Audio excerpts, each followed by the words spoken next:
Kama ni mara yako ya kwanza kufika hapa, usisahau kusubscribe na kuwasha kengele ya notifications ili uwe wa kwanza kupata simulizi zetu zenye kugusa moyo.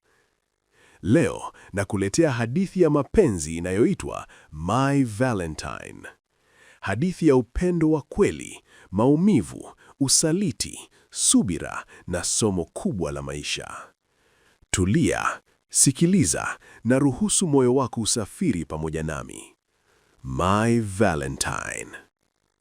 Jina langu ni Daniel, na hii si hadithi ya kubuni, hii ni hadithi ya moyo wangu.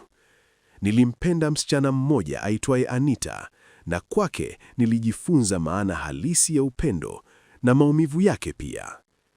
Nilimfahamu Anita miaka 3 iliyopita, siku ambayo sikuwahi kufikiria ingeweza kubadilisha maisha yangu yote. Ilikuwa ni siku ya mvua kubwa sana. Nilikuwa nasimama kituo cha daladala, nimebanwa na kivuli kidogo kilichokuwa hakitoshi hata watu wawili. Ghafla akaja msichana mmoja akikimbia kuikwepa mvua. Alisimama karibu nami, akihema kidogo.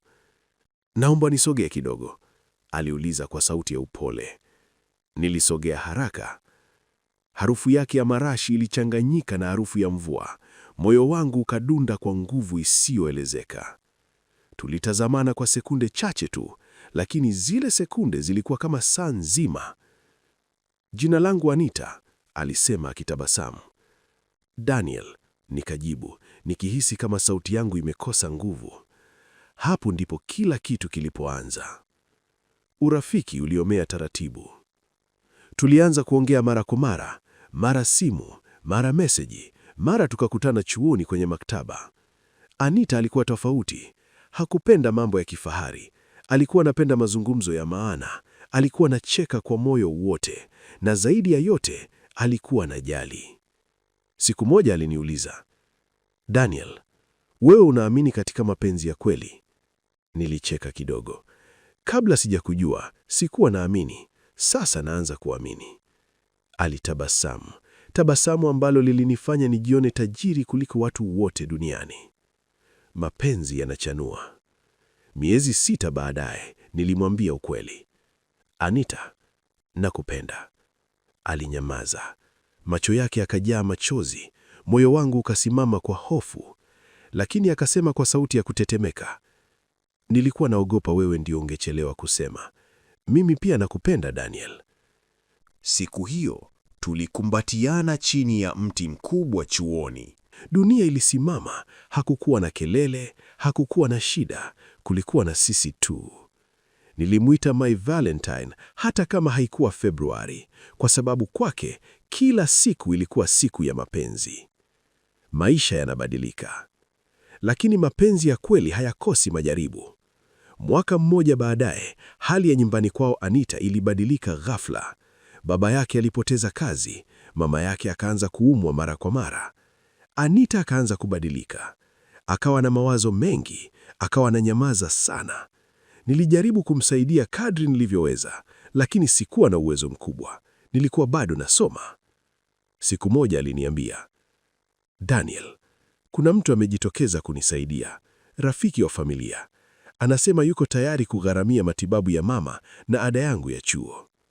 Nilifurahi kusikia atapata msaada, lakini sikujua msaada huo ulikuwa na gharama ya moyo wake. Mwanaume huyo aliitwa Victor. Alikuwa na pesa, gari na uwezo wa kutatua matatizo yote ya kifamilia cha Anita. Pole akaanza kujenga ukaribu na familia yao. Anita akaanza kunipigia simu kidogo, meseji zikapungua, kukutana kukawa nadra. Siku moja nilimwambia, "Kuna kitu kinakubadilisha, niambie ukweli." Alilia, "Daniel, sitaki kukuumiza, lakini familia yangu inanitegemea. Victor amewaahidi mengi na nini Anita?" Nilimuuliza kwa maumivu. "Anataka anioe." Maneno yale yalipenya moyo wangu kama kisu. Kuachwa. Siku ya mwisho tulipokutana, tulikaa ufukweni jioni. Jua lilikuwa linazama pole. "Naomba unisamehe," alisema huku akilia. Nilimwangalia kwa macho yaliyojaa machozi, lakini sikusema neno. Nilijua anachofanya si kwa sababu hanipendi, bali ni kwa sababu maisha yamemlazimisha. Alinipa zawadi ndogo, saa ya mkono. Usiniache moyoni mwangu, alisema. Lakini ukweli ni kwamba alikuwa tayari ameondoka. Maumivu na mabadiliko. Baada ya Anita kuolewa na Victor, maisha yangu yalipoteza rangi.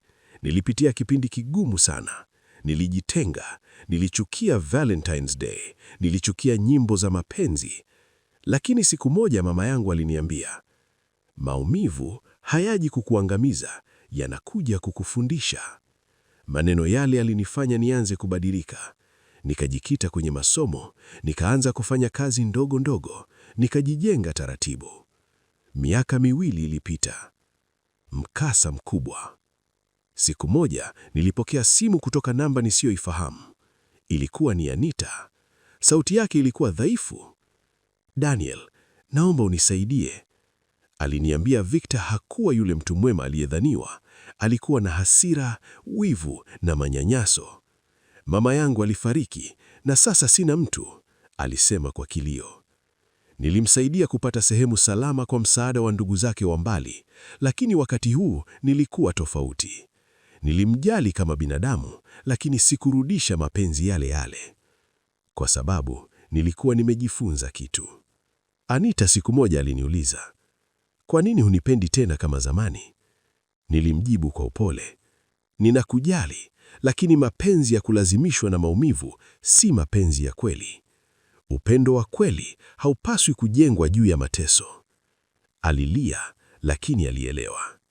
Miezi kadhaa baadaye, Anita akaanza maisha mapya, akaanza kazi, akaanza kujitegemea, akawa mwanamke mwenye nguvu. Na mimi nilipata mpenzi wangu mpya tarehe 14 Februari, siku ya Valentine, siku ambayo zamani nilikuwa naichukia, ikaja kuwa siku iliyonirudishia imani ya kupenda tena. Alikuwa mwanamke aliyenipenda bila masharti. Hakuja maishani mwangu kwa sababu ya pesa, bali kwa sababu ya moyo. Lakini hadi leo, jina My Valentine linabaki kuwa kumbukumbu ya upendo wa kwanza ulionifundisha. Usikimbilie mapenzi kwa sababu ya shida za muda mfupi. Mapenzi ya kweli yanahitaji subira, heshima na uhuru. Na hapo ndipo hadithi yetu ya leo inafikia mwisho. Usisahau kulike, kushare na kusubscribe kwenye Jax Flix TV kwa hadithi zaidi zenye kugusa moyo.